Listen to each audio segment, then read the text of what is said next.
Ciao ciao, I'm Giovanna Rossini, and I've been part of the musical theater and opera scene ever since I was a little girl. You see, I started training as a singer when I was, about 9 years old, and I just kind of kept at it since then. I've loved music, loved musicals, love opera.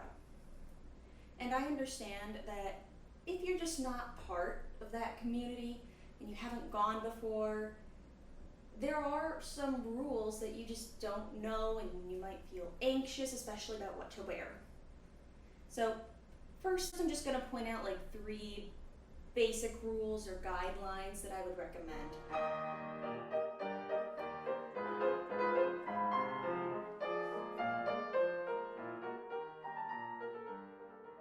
So first of all, you should always be conscious of the people around you, meaning while it's fun to dress up and go over the top sometimes if you really want to, if you enjoy dressing up, I mean, that's okay, but you have to be mindful that whatever you're wearing, you're not blocking people behind you. You don't want a giant bow or a feather sticking right up out of your head.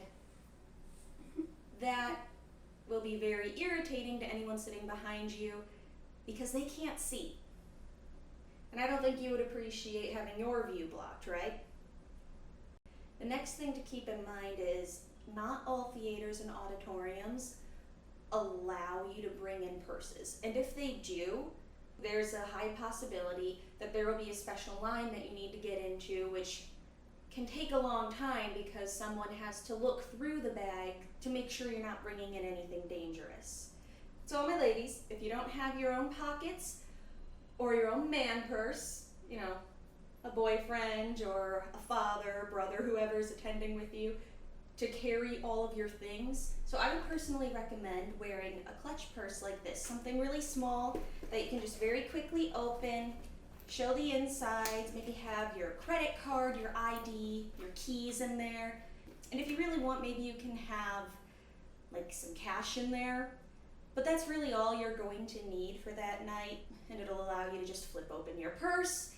They'll shine their little flashlight inside, see there's nothing in there, just let you through.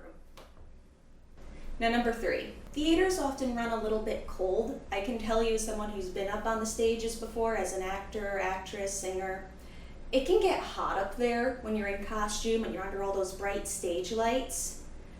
And oftentimes these theaters are kept at a cooler temperature, and so when you're sitting out in the audience, if you're not prepared for that, you're going to be really cold and you might not be enjoying yourself as much when you're at the show, and that would be a shame.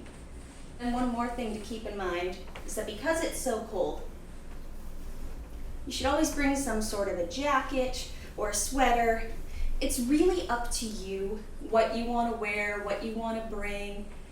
But it's more comfy to have something there and not need it, just put it behind you, than to sit there freezing cold with nothing to keep you warm.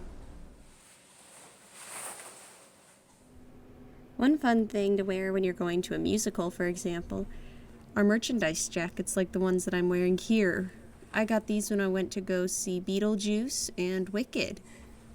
You could very easily attend a musical wearing a jacket like these. In fact, it can be a fun way to support the cast of the show that you love.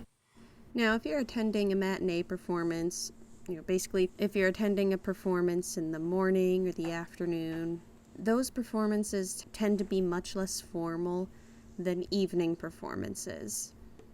So matinee performances, you're usually fine just going in nice jeans and a nice top, or maybe a nice sundress. This next option is usually a safe bet no matter what type of performance you're going to. Wearing nice black pants, nice dress top. Those tend to go over well no matter when or where you're attending a show. Now, if you want to wear a corset and a nice top, that is also an option, but I would probably recommend that you wear a skirt under it rather than pants the way I have. It's just that I don't have my black skirt with me at the time of filming this video. I personally love wearing dresses like these to more formal evening performances. They're relatively comfortable. You don't need to wear a full gown or anything like that, but they look nice, they look pretty, they look elegant. And look, This one has pockets. Amazing! Another dress option that works for anyone is a nice suit. I like wearing a nice pantsuit most of the time. I personally don't usually like wearing a tie, and I'll just go with a nice button-up shirt, my fitted suit jacket, or you could go with the option of a full suit and tie. This next dress option isn't for everyone. It's a cultural thing for me. This is called a dirndl. It was traditionally worn by women and girls in Austria, Bavaria, like southeastern Germany, Liechtenstein, Switzerland, and the Alpine regions of Italy. Traditionally, the placement of where you tie your bow actually says something about your relationship status. If a dirndl apron bow is tied on the right, it means that you're in a relationship. And if the bow is tied on your left, that means you're single. Traditionally, you would only tie your bow in the back if you were working as a waitress, and it's honestly no one's business what your relationship status is. Or if you're widowed. I personally am an engaged woman, so I tie my dirndl to the front right. And although people don't often wear them anymore, some people will take the opportunity in Austria or Germany if they're going to an opera to wear their dirndl. And sometimes men will even show up wearing lederhosen. Finally, you have the option of gowns.